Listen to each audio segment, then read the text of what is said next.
Malayalam big boss season 7ലേക്ക് മൂന്നാമതായി വന്നത് പ്രവീണാണ്. Marketing Mallu എന്ന സോഷ്യൽ മീഡിയ ഇൻഫ്ലുവൻസറാണ്. അങ്ങനെ അനീഷേട്ടനാണ് ആ ചേട്ടനെ കൊണ്ട് അകത്തേക്ക് വരുന്നത്.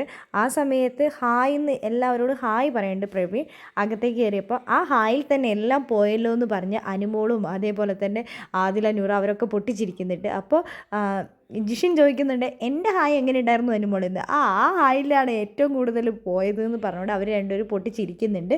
എന്താണെങ്കിലും ബിഗ് ബോസ് ഇപ്പോൾ അനൗൺസ് ചെയ്തിട്ടുണ്ട്, പുറത്തു നിന്ന് വന്നവർ ബിഗ് ബോസ് വീട്ടിൽ പുറത്തുള്ള ഒരു കാര്യങ്ങളും ബിഗ് ബോസ് വീട്ടിൽ സംസാരിക്കാൻ പാടില്ല എന്നാണ് പറഞ്ഞിരിക്കുന്നത്.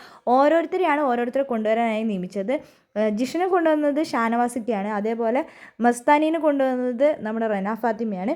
പ്രവീണിനെ കൊണ്ടത് അനീഷേട്ടനാണ് എന്നെ കൊണ്ടുവന്നതെന്ന് പറയുമ്പോൾ അയാൾ പറയുന്നത് അത് നന്നായിട്ടുണ്ട്, അനീഷേട്ടനാണ് എന്നെ വെൽക്കം ചെയ്തതിൽ സന്തോഷമുണ്ടെന്ന് പറയുന്നത്. അങ്ങനെ അനീഷേട്ടൻ ഗിഫ്റ്റൊക്കെ എടുത്ത് കൊടുക്കുന്നുണ്ട് പ്രവീണിന്.